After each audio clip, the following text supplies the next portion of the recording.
জনাব মোহাম্মদ ফাহিম চৌধুরী, শেরপুর 2। ধন্যবাদ মাননীয় স্পিকার। বিসমিল্লাহির রহমানির রহিম।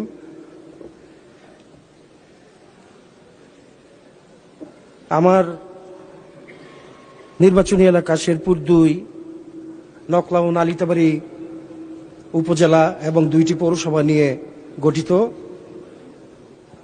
নালিতাবাড়ী উপজেলাটি সীমান্তবর্তী এলাকা এবং গারো পাহাড় থেকে ভোগাই নদী নামক একটি নদী নালিতাবাড়ী পৌরসভা হয়ে বিভিন্ন ইউনিয়নে অতিবাহিত করছে।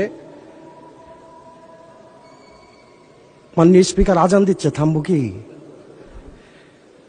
প্রতি বছর ভারী বর্ষণ, পাহাড়ি ঢল ও প্রবল স্রোতে তীব্র ভাঙন দেখা দেয় এবং এই ভাঙনের কারণে অত্যন্ত গুরুত্বপূর্ণ প্রতিষ্ঠান যেমন মসজিদ, মাদ্রাসা, শ্মশানঘাট, মন্দির ইত্যাদি প্রতি বছরই প্রতিনিয়ত বিলীন হয়ে যাচ্ছে নদীর গর্ভে। কমপক্ষে প্রায় 17টি পয়েন্টে